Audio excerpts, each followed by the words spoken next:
everyone. Welcome back to the Purple Elephant Podcast, where we name the things that shape leadership beneath the surface. Today's conversation is one that I've been wanting to have for a while. We are going to be talking about understanding who we are and growing into leadership from wholeness rather than separating leadership from personhood. And somewhere along the way, many of us were taught that leadership is something that you perform, that professionalism requires distance, that being taken seriously means suppressing parts of yourself. But what if leadership is not a mask? What if it's a mirror? What if who we are privately inevitably shows up publicly? So, to explore this, I am joined by Abby Anderson. Abby brings such depth and honesty to conversations about growth and identity and leadership. And I'm really looking forward to unpacking this together. So, Abby, welcome. I'm so glad you're here. Janora, thank you. I'm excited to be here. And, I'm just remembering in this moment, I think we met doing a podcast together, or at least a Zoom. We were on the same panel. So this feels like coming home. Yeah. So can you tell our guest a little bit about you, a little bit about your business and what you do? Sure. So I am a middle-aged white cishet lady, and my background is in nonprofit leadership here in Connecticut for about 20 years. And through that process, being a leader in that world, and in the space I was in, which was looking at what was then called juvenile justice, it's now called youth justice. Um, that's a community that is the community most directly impacted by the youth justice system: Black, brown, queer, disabled, um, economically disadvantaged folks. And it was over the period of time of advocacy for that community, policy advocacy, and with that community, where I really recognized a pattern within advocacy work where white folks and folks with power and folks with letters after their name get automatic credibility, and folks with direct experience are seen as part of the problem, not as folks who have the solutions. And it a lot of that centers around race. Um, of course, you can't separate. You and I have talked about this a lot. You can't separate race from economics, from ability. And so there wasn't like one moment, but there was a process of me really recognizing, like, oh no, I am really sitting in doing all of the things that when you read articles about, like, how does white supremacy show up in nonprofit work? And I was like, oh no, I do all of these things, like, me personally and then organizationally. And so there was a real reckoning, um, for me. What does that mean for me? But also, I'm, really impressed the rest of the organization was really willing to look and go, oh, okay, we need to look at this, and what does this mean? And how do we shift from being an organization of outsiders, really, to partnering with folks. Glennie Martin likes to say that those closest to the problem are closest to the solution, but furthest from power and resources. I think I got that right. And internalizing that and sort of shifting that. In that process, it came time for me to move along from that organization. And when I did, I realized what I wanted to do next was really try to be the resource for other folks that I needed in that process. And so the Justice Walk, what I do now, is really that offering. I work with all kinds of folks. My niche is really with other white peers who I can walk alongside as they are having some of these. Okay, I get it. Like, I get that racism is real. I get it's institutional. I get it's systemic, and I want to do better. And I have no idea what that looks like. And it's terrifying, and I'm freaking out. So yeah, that's what I do, is really try to work with other folks around not mastering the language, mastering what does it look like? What does it feel like in your organization? What are your policies? Um, so yeah. Well, thank you. So, Abby, yes, touching on some of the things you said, I think we did. How we first met was through a podcast. I was very lucky to be on that podcast because you and I have formed not only a great friendship, but a great partnership in the consulting work that we do together. Right. And I love how you bring the lens of a white woman who is saying, look, we need to understand that racism is completely institutionalized in our policies, in our procedures, in our organizations. And the only way is that's going to change is if we acknowledge and recognize that and then actively do something to change it. 100%. And I think m- just recognizing it as a thing versus putting a value judgment on it around. I mean, obviously, I have a value judgment that racism is bad, but white folks, we tend to personalize, right? Oh, you're saying I'm a bad person because I'm participating in this? It's like the shame and blame is not helpful and it's actually not serving the work. So, Right. how do we move from like, yes, this is a real thing. What do we want to do about it? Absolutely. So, I have a question for you. When you think about leadership, what version of yourself did you once believe you had to become? It's such a good question. And I was thinking about this, and I think, for me, I thought that I had to be confident. I had to project that I had all the answers, that I was certain that when a question was posed to me, I had an answer. I always thought I had to be older. I got a lot of ageism early in my career. And I also, for a long time, looked a lot younger than I was. So I had a long time where I was not taken seriously. So I really felt like I had to do things to appear older in how I dressed and being very polished. Um, I thought I couldn't bring any of my humor or silliness into the workplace, especially as a leader, that I had to be that very traditional definition of professional, and certainly not emotional, right? Not having any really, I mean, let's call it what it is. I needed to be a middle-aged white man. Um, and it's the stereotypical, right? So like I'm saying the image, I know a lot of middle-aged white men who are very emotional and don't fit that, but like what society tells us that is. Yeah. And was there a professional self that you thought you needed to create in order to lead effectively? Yeah, I mean it was that person of someone that was poised and had it together, and just had answers. Right? Like, I always felt like being in charge meant that you had many more answers than questions, um, which I would now flip entirely on its head, but we're talking about who I who I used to be and what I used to think leadership was. Um, and that's what I thought, right? Yeah. Like a sense of clarity and focus that was based in certainty, no matter what was thrown at you. Yeah, I also became a leader very young in life in my very early 20s, and I had very much a baby face. And that was the thing too, always thinking that people were going to be saying, you know, she's too young and looking past me to see like where's the older person in leadership because she can't possibly be in charge and be a director of this program or department because you look like you're 12.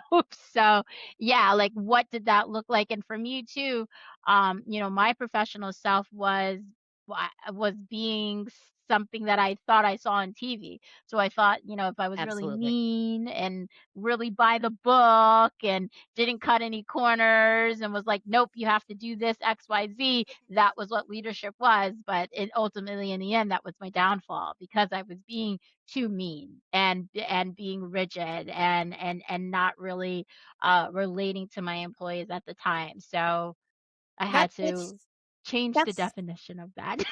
No, I was just gonna say we should probably talk about the definition of leadership, but It's so interesting. I totally see how you got to, I have to be mean to be a leader. I didn't internalize that as much as I internalized much more of a like mother hen of leadership. So I'm much more patronizing when I look back on it view, right? Like I would never be mean intentionally. I think I could be short tempered if folks didn't understand things the way I had explained them, and I didn't understand there's more than one ways that brains work. Um, but I tended to it's my job to protect people from things versus inviting them in to be part of the joint solution, right? I definitely bought into that like individualism of leadership, that it's a solitary, right? It's lonely at the top. And I took that to mean I should be lonely because I should be the only person dealing with problems. Right. And it really begs the question is like, where do we even learn the idea that professionalism requires us from disconnecting from our humanity? Is that it's looking at it, is it cultural? Is it generational? Is it is it institutional? Where does that conditioning begin? I think all three. I'm curious what your thoughts are. 100% agree with you. I mean, we think of, I'll give a shout out to Bobby Harrow, who is a social worker and researcher. And Harrow's concept of the cycle of socialization is just so central to how I think and move in my own body and also in the work. But her concept is that we just have different ideas that are presented to us from birth, right? Either through, well, all through both our relationships, like our parents, but also schools and media, and if we're involved in a religious institution and all of those things, right? So we are told, and then it's reinforced what to think and how to view the world. And so I was really thinking about this when you sent me these questions of in my childhood leadership, I'm going to go back and I swear some of my best friends are white middle-aged males, but that was the only picture of leadership that we had, right? You read the book, the leadership books out there. It was Lee Iacocca, it was Jack Welch, right? There weren't women writing leadership books when I was a kid. I'm 50, so I was born in the mid 70s. And then when you saw what leadership looked like on TV, right? Like the person who went out and was a leader in the household was the man, right? And he went out to work and he came back and you didn't see the work, right? You saw, and so for me too, it was that that there's a full separation between whoever your work persona is and your home persona. But those two things should not be the same, but they should be wildly different, right? Like your work, your leadership is a different personality than who you are at home, and who you truly are. So it felt to me very clear, yeah, that wasn't what leadership wasn't about being a person. It was about filling a slot. Yeah. I mean, I think that media also, if you look at how they portray high power women in leadership positions, they're always portrayed as shrews. They're always portrayed as really tough, or that work is their entire life and they can't have any romantic relationships, or they are married, but their marriages are falling apart because they're emasculating their husbands. And so it sets this tone that's putting out there like, oh, you can only be one or the other. You can either be a woman in leadership, but you're going to be shrewd and you're not going to, you're not going to have a happy personal life, or you're not going to be a woman in leadership and you're going to be a trad wife. They don't give us any glory of being in between 100%. one or the other. Pick a lane. No, and I think, right, if you are a woman in leadership, you have to behave like a man, right? You have to go in and you have to be brash and you have to be and honestly, no matter how you behave, you will be perceived as a bitch and a shrew just Yes. because you dare to come in and have opinions. And, God forbid you're actually good at leadership. And then that, and again, making space for the men in that room, they have also been socialized that I shouldn't be there, right? So whether they believe it in their heart of hearts or not, they're responding to that socialization as well, right? That if you and I are in the room, and you more than me, right? I'm coming in there as a woman. You're coming in there with as a woman with a black face. Who do you think you are, right? And Hmm. so, yeah, just that piece. And you've got me thinking about it as well, right? I was raised within the Catholic Church, and priests aren't allowed to marry, and so that's a very clear sign that if you are a leader, that is all you are. You are not allowed to also be a human. And those two things were very deeply divorced. And I loved how you put it. You could have one or the other, but you have to choose. Hmm. Yeah, I mean, that's what society tries to make it seem like. And I think both with the work that we both do, we're really trying to break down those barriers and really trying to say it's not an either or. It's you can have everything. You can lead, you can have a family, you can be soft and feminine. You can also have masculine qualities. You can do everything. It's like a yin and yang, right? You need both of them to coexist, personally and professionally. Yeah. And I think too, I mean, and just being sensitive to like how things are gendered in a way that also isn't real. Like when did we decide that having empathy for people around you is a feminine trait, and being able to be strong in or unflappable in a crisis is a masculine trait, right? Of like, you are allowed to be you without putting labels on it, and bring that into the space. And that's what folks need, right? From leadership, is for their humanity to be recognized, um, and honored. Yeah. I'm curious, what parts of yourself did you feel that you had to hide to be taken seriously? And what did you feel that that cost you? Yeah.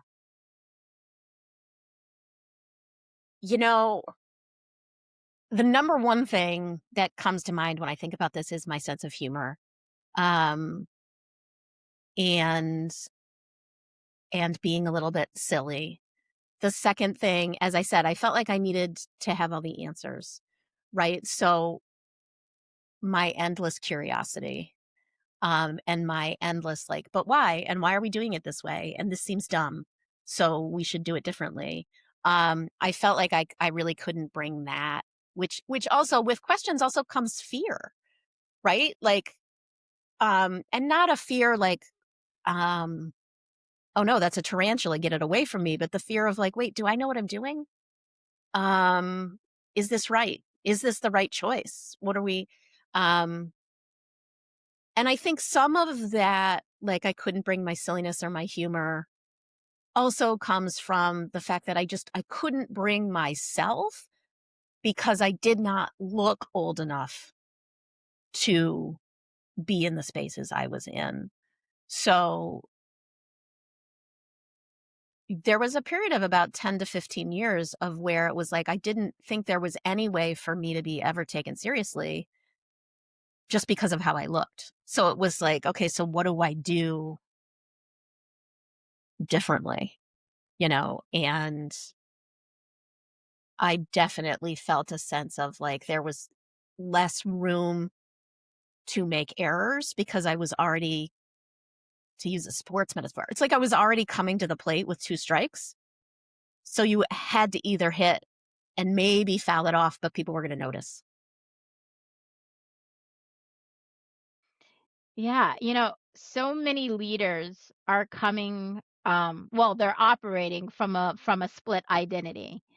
And that really makes me want to talk about integration. So when you and I had a conversation prior, you had said you were talked about leading from wholeness. So I actually want you to go a little bit into that. So what exactly do you mean when you say leading from wholeness? What does that mean to you? Yeah. Well, I mean, it's the opposite of everything that we've been talking about so far, right? Of the sense that we have that, A, that a leader is special, right? I don't believe in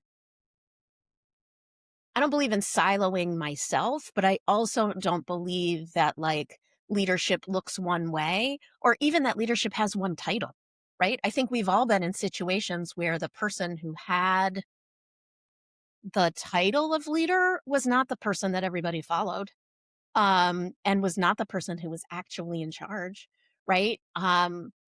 I was talking to my mom the other day and we were laughing because of the folks that we know that are in um, relationships within cultures where the man is the head of the household, right? And in those situations where it's like the wife that we know or friends with is 100% the head of that household, right? The man might make more money and they live in a world, so it's like I don't believe that I believe that everybody leads, right? No matter where they are. I also think it means that who I am, as I continue to learn who Abby is, that's who is leading. That I'm not siloing myself off. I'm not hiding parts of myself. Now, that doesn't mean that every room gets unfiltered access to me, right? I'm still going to have boundaries. I'm still going to set, um, yeah, boundaries around who hears what or what's appropriate for what space, right? But I want folks who see me facilitating a workshop in their organization and who run into me at a coffee shop to have the same experience of Abby, right? That they're not like, wow, you're so different from how you are, when you're in coach mode or those kinds of things. Um, I wish I could remember exactly, but somebody recently shared a definition of integrity that was basically that. Like integrity is where you are who you are, no matter where you are, right? So Yeah. being able to recognize who I am and not be afraid of that. And I think as a leader, when I can model that, it my goal is to make it psychologically safe for the other people around me to feel like they can bring themselves, right? And that the part of themselves and as as a white person, as a cis het person, leaning into my wholeness, I think it's setting a precedent. And I see it in my best moments as using that power and privilege that I have because I can get away with things. I mean, you and I have talked about this. I can quote unquote get away with things in a space quicker and sooner than you can just because Mhm. of my positionality, right? And how can I use that power and privilege to start to normalize? Well, that's what leadership is, to change the definition, um, so that people with more marginalized identities than me also have the space to bring their wholeness into leadership. Yeah, and I think wholeness always changes. One of the things that we're as people and as people that are, going through life, we're always learning more about ourselves. We're always changing. I think every 10 years we go through life experiences and life lessons that changes who we are, sometimes for the good, sometimes for the bad, but we're always changing and our experiences deeply contribute to that, whether that's being in situations that can sometimes really challenge your identity of who you are, what your self concept is, around love and friendship and life and leadership and how you interact and regulate or how you relate to people. And so I think we're always beings that are constantly learning and changing Absolutely. and flowing and growing or then not growing and then growing again. Well, and to that point, I think when we're showing up as our wholeness, we're normalizing that so that the Mhm. people around us and the people that we're leading also have the ability to evolve and grow and bring different aspects of themselves into the work, right? You might have somebody who's been really quiet who is in a phase where they're learning more about their own voice and and feeling confident in their voice. And maybe they've been going to improv classes in the weekend. I don't know, or did Toastmasters or something and allowing them the space to be, to be like, hey, I maybe want to, can I do that presentation next month? Can I, not putting people in a box, Right. but allowing them to grow and evolve the same way we do. Yeah, and, that makes me wanna talk about childhood experiences because, as you know, my philosophy is our attachment styles and trauma that we have as children directly impact how we show up in every facet of our life. And so, I wanna ask you, like, what do you think how do you think childhood experiences or early authority figures shape how we show up as leaders later in life? Like, are we repeating those patterns? Are we repelling against them? Are we trying to correct them? I mean, D, all of the above. Um, right? It's just one of those things where, like, that question, as I sat with it, it's just like, well, it's giant. Like, the impact of our Yes. childhood experiences or early authority figures, like, they loom large, right? Yes. And, um, and I think for me, as I continue to sit with this, the thing that's so fascinating is, as we were talking about, the societal idea of what leadership looked like was all male, right? It was only men who could lead. And in my life, in my familial life, my mom and both of my grandmothers were incredibly strong personalities, Yes. right? And I don't mean that in any negative way, right? They were forces of nature, and they were people to be reckoned with, right? And so my personal experiences were like, women can take charge, women can be leaders, women can have ideas, can be thoughtful, um can be the ones that come up with the strategies or the ways that people are going to move, right? Or can influence how a room feels or what's going to happen. And I think it really confused me for a long time because I was told only men could lead, but experienced women as leaders. That, it was the women around me that were shaping my childhood, but I was told that only men could do that. So it was a real mind blower. And so I think from that, you also learn that you can lead, but it has to be stealth, Mhm. right? You can't call it leadership. You have to call it something else. Um, so I think for me, and as soon as I learned about Bobby Harrow's cycle of socialization, I am contrary enough. My brain works enough that, like, once you tell me I have to go right, I'm like, well, we're going to go as far left as humanly possible, right? Um, so once I recognized that these systems of oppression were the ones that were deciding what leadership looks like, what it means, who gets to do it, I was like, well, I'm going to go the furthest you can go in opposition to that, right? So I said all of the above, and I agree with all of the above. And I think for me, without it being a pushing against any specific person of the example of leaders growing up, it's definitely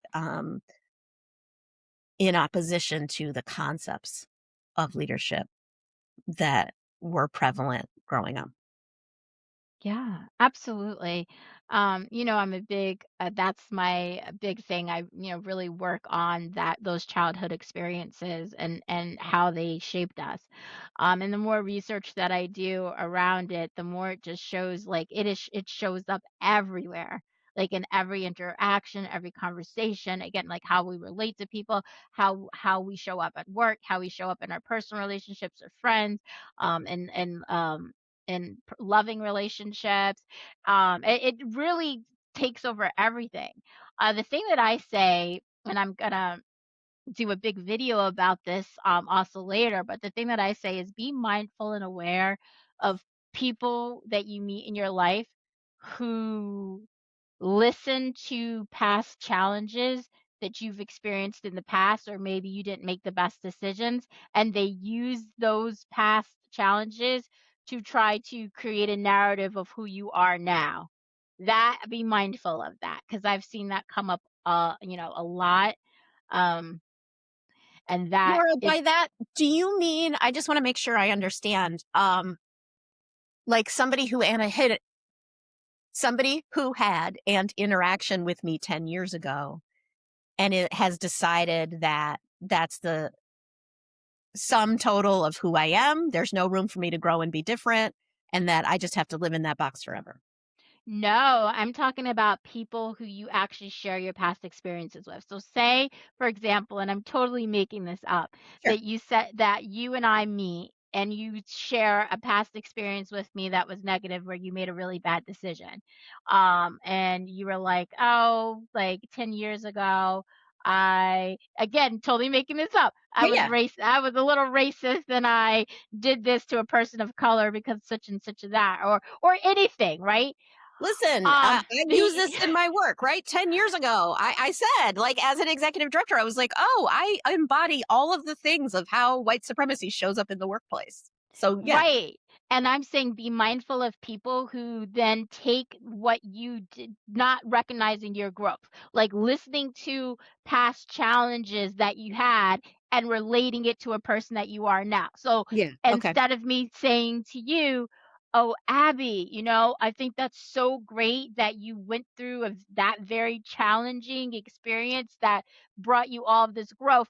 The negative way of flipping it would be like, "Oh, well, people don't change, Abby. I mean, even though you did that 10 years ago, you're probably still that same person." And then that person actively looking to find in every conversation and every right, interaction with that experience, they're looking to find it now in every future interaction. Be right. mindful of people like that because they No, show up a lot. 100%. Yeah. And it can Well, be because it's very, also, oof. I think, to your point, or a lot of what we're talking about, it means that they also are unable to see growth within themselves or the need for Yes. growth within themselves. Snaps for Abby. Yes, that's exactly what it is. Right. Yeah, as you're talking, I mean, this is one of the reasons we're friends and we partner together, but it comes up in my coaching all the time of, when you say our attachment styles um show up everywhere, like all we are who we are no matter where we go, right? So like Right. I take myself into the workplace. So the way that my default response to conflict at home, at the coffee shop, on the soccer field, in my office are all the same, Yes. right? That doesn't mean how it manifests is going to be the same, but my how I feel it in my body, my default mental response is the same. So of course when somebody at work says something where you feel like you're being um belittled, it shows up the same for you in your mind and body as it does in the Stop and Shop parking lot. And when we stop pretending that our brains go with us wherever we are and that we can shut parts of them off and pretend parts of them aren't real, that's when things start getting good, is when you recognize even the things that you don't. I mean, I'm trying not to have parts of myself that I don't like, right? Like, I am who I am, and how can I love my wholeness? And there are responses that I would like to modify, right? But it doesn't have to. When we talk, we talked earlier about shame and blame. It's not that, if your conflicts, your default response to conflict is avoidance, that's not bad. That's just information for you to know. So you can pause and be like, okay, is this actually, because sometimes it will be appropriate to avoid, and then you can lead into it. And other times it's like, oh, my default would be to avoid, but this is actually where I need to lean in, or this is where I need to use another tool. So I think when we are asked to not work in our wholeness or be our whole person, like, parts of us start to atrophy, or parts of us start to get really, really annoyed and act up so that we'll pay attention. And then those kinds of things that could be assets, if we had made friends of them with them inside ourselves, become real problematic. Because usually what we try to ignore just gets bigger. That is true. That kind of brings me around. I want to talk about being an effective leader if you're disconnected from yourselves. Now, personally, myself, I really do not think that you can be an effective leader if you are disconnected from yourself. You can't even be an effective person if you're disconnected from yourself, right? Because you are now, if you are disconnected from yourself, and personally, I know because I've been there several times. You kind of just don't even know where you stand. You don't even know what your boundaries are. You don't know what your beliefs are anymore. You don't know what your strengths are. You don't know what your weaknesses are. And how that can get really sketchy in leadership is that if you're leading a team and obviously they're going to come, your team members are going to come to you when they're in a conflict, when they're in a crisis, and they're going to say, hey, what can I do? If you're disconnected from yourselves, you can't even lead yourself out of a crisis, let alone trying to help them. What usually happens is that you show up as an unstable leader. You show up irritable, upset. 1 minute maybe you're saying good morning and you have your door open, the next minute it's shut, and people, oh, don't, I can't be bothered today. It's this hot and cold push and pull. Because you're so emotionally unregulated that it's now translating and leaking into your team. Absolutely. Absolutely. I mean, it's interesting. I agree with you that if you're disconnected from yourself, it's really hard to be an effective leader, only in the sense of how you and I are describing leadership and effectiveness. Because I think in terms of, pure late stage American capitalist and capitalism, I think the most effective leaders are ones that are disconnected from themselves or don't have, right? Because if you're putting profit over people, you don't want to have any connected to emotions, to humanity. Things are widgets. All we need to do is make the most money for our shareholders, right? And I think that it's one of the reasons we talked about all of the books. And I'm not saying a specific person, right, of these books, but a lot of the leadership books are about how to get ahead. And if you're going to make the most money, and it's really hard to get the most things and care about people, right? So in this question of can you be an effective leader, I think in terms of most MBA schools, and if you're going to go to the Wharton School of Business and those kinds of things, I don't know how much they're asking folks and teaching folks to lean into their humanity, right? I don't know if that is the textbook definition of what leadership looks like. Now, in terms of the kind of human being I want to be and the kind of leadership that I believe in, and the kind of leadership that I think can be effective writ large, it has to come from humanity.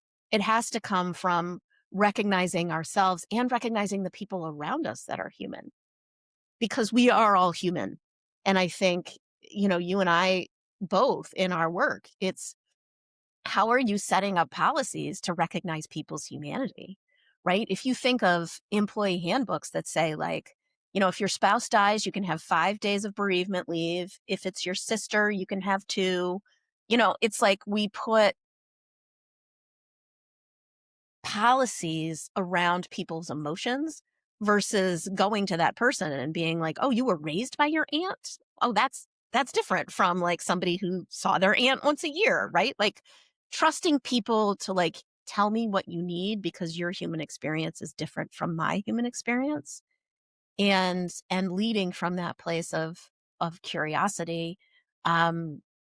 If we're measuring effectiveness by people are willing to be led by you, because I believe leadership is also by consent in a lot of ways. Um, you have to be connected to yourself and your humanity and interested in other people's humanity in order to be a leader that anybody would want to be around. Yeah, and I wanna make a statement about, what you said earlier about the leaders who are or the are going you were saying going into classes and they're learning, profit over humans. Uh Even by definition of, let's say, if that's like, oh, that's what a leader should be, that doesn't mean that they're being an effective leader at all. So just putting profits over people has never made anybody an effective leader, and that shows. And and having high turnover rates in that particular organization or on that particular team, it shows when there's an influx of complaints that are being filled into HR about that particular leader. It shows when they have employees who are breaking down crying in the bathroom. So, regardless of whether or not that is the old school way of teaching, I think that we are moving into a world where people are realizing that does not make an effective leader. I definitely see us moving into a world, even in college courses and stuff, where they are now teaching about humanity and equity and inclusion. I've very rarely at this point see any of those old archaic teachings. I No, don't and see them show up anymore, really. I mean, not that they don't, because I'm sure they do in no, and some I places. agree with Yeah, you in that I definitely believe that there's a shift. And listen, you're on college campuses and in those rooms much more than I am.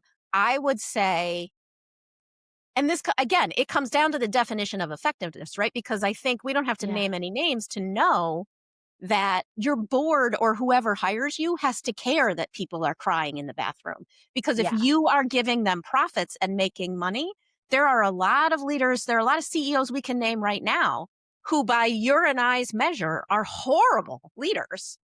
And yeah. they are making their shareholders a ton of money and staying in their jobs, right? Because the only measure of effectiveness is how much money are you bringing in for me? And I think that, right, we just fundamentally disagree that that isn't effective. And I Right. agree with you what you're saying as well, that it is rare that over a long term you are able to have a complete disregard for your and others' humanity and continue to have a functional workforce. I think it can happen for a while, but I think there's a reason you see a lot of these folks become CEOs at a lot of different places, because they can go in and bring the shareholder prices up, but people, they can't have longevity at the organization because other folks bleed away from the organization because they can't work with that person. Yeah, it's like a one step forward, two steps back kind of deal. Yes. Yes. And if Yeah. you're only interested in the now and you're not thinking long term, then that's fine for you. Right? I only care what happens today and tomorrow, and let 2 day, next month take care of itself. But no, I to the point of having, I think there has definitely been a shift, and I think that there is a real backlash in the generation right now that is learning and thinking about leadership, a real backlash to that 80s greed is good concept of leadership. I mean, to be honest, my economics class in high school, we watched Wall Street, right? And like that Michael Douglas character was like, see, this is what it means to be a leader, right? And there's huge backlash to that now and shifting away. I think what gets really interesting is, like I said, I'm 50, so my peers who were raised in that are in CEO positions right now.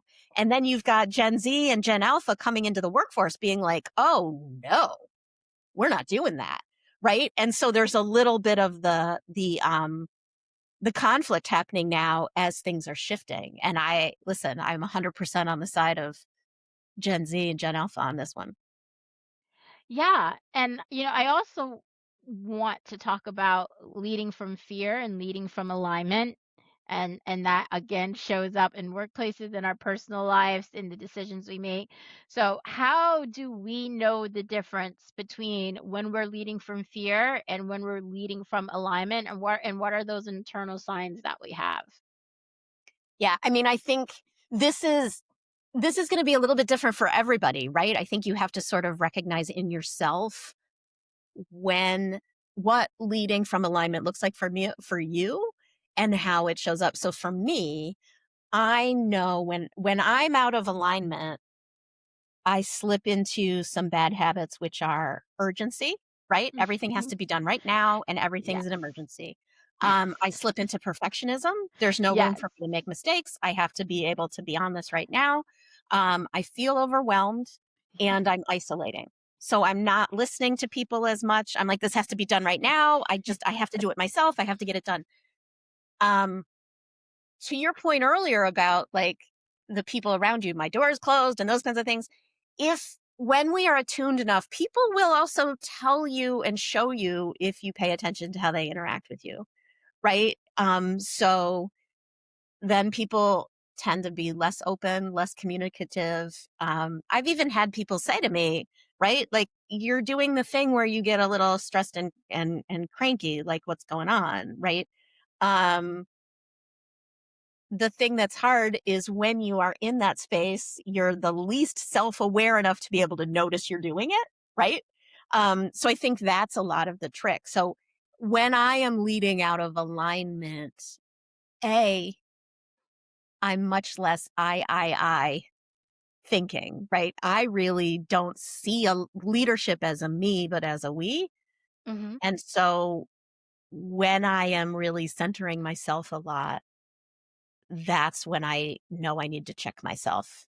Um, because, in a liberated mindset too, like everything is about community and everything is, the most directly impacted people should have the strongest voice. And in a lot of the work I do, I'm not the most directly impacted community, right? So a lot of leadership looks like following, and you can't follow if your mouth is open. That's very true. A lot of those internal signals that you mentioned are definitely internal signals that I have. Yeah. I feel like when I'm aligned, I'm so grounded that nobody can knock me off of my center. It's like when I'm aligned, it doesn't matter what you say. Your nose, okay, I'm fine with your nose. I just take it like that. I walk away. Your nastiness or argumentative or anything that comes at me that's negative, I'm so aligned that I'm just like, I'm not getting knocked off of my center, I'm good. But That's when a you I'm thing, not a me thing. right, but when I have that fear, oh my God, I have exactly the same stuff.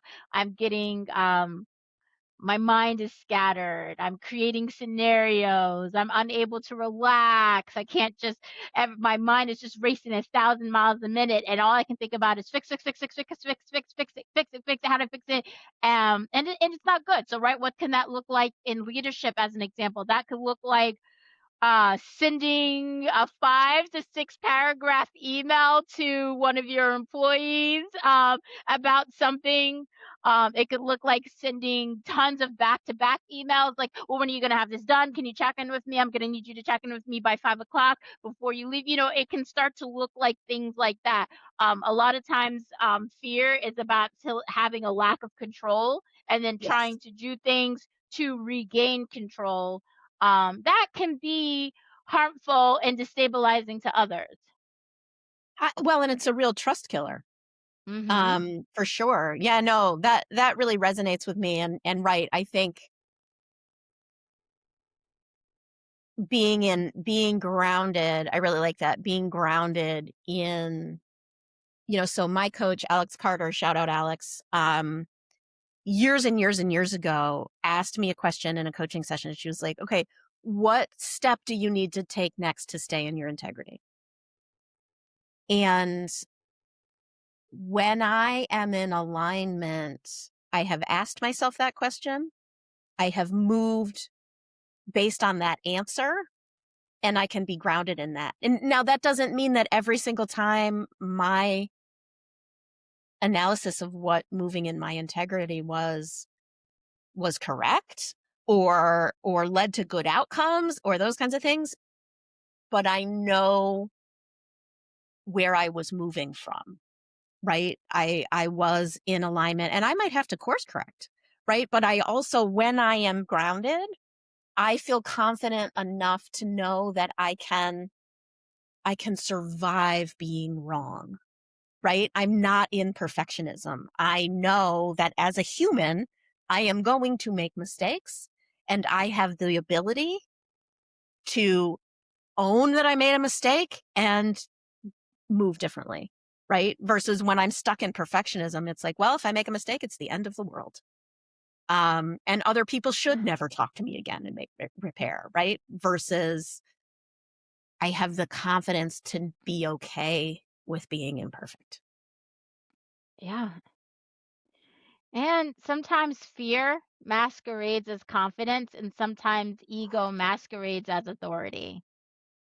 Man, put that on a t-shirt. I will. A million percent. It is. I mean, I think those are the people that tend to make me most nervous now, right? Are the folks who seem Yeah. to believe they're always right, um, and they're fully confident.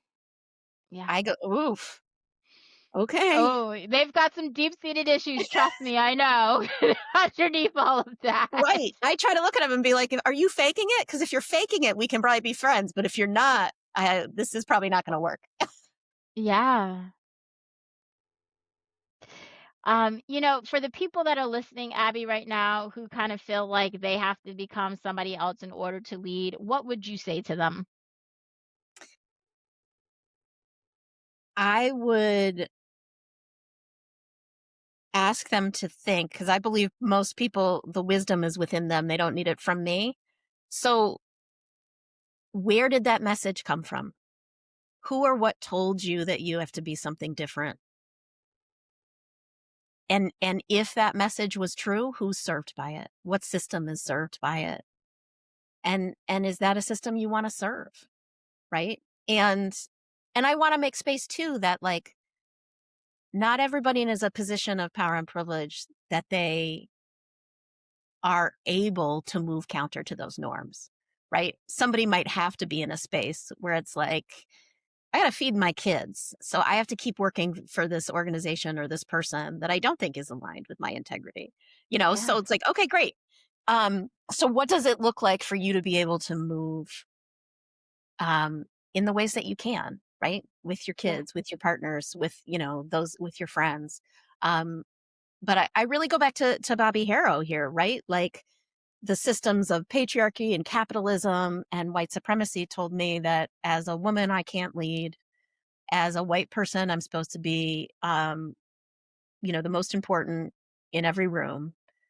And once I learned that those were the messages, me moving forward in that space aligns me with everything I don't believe in. Right. So really looking and saying, I don't want to serve that system. I don't want to serve that messenger and moving differently. So it's going to be a different question for everybody of who told you who you have to be a leader, and do you believe it? And then who can you find around you who can support you into being the leader that you really believe is what's needed in this time. Absolutely. Last question for you. Yeah. What does the future of leadership look like if more people start to lead from wholeness instead of performance? What's going to change culturally, organizationally, and relationally? I mean, it's such a beautiful world, and I really hope I get to live in part of it. So much less urgency, so much less Yes. chaos, so much less conflict. Um, and honestly, literally, I think it looks a lot more varied, right? I think there's a lot more leaders because leadership is viewed as a we and not a me, and we have fewer people that are put up on pedestals, right? Um, but instead of what leadership looks like now, right? Which unfortunately we're in a time where it's increasingly more and more middle-aged or old white men. Um,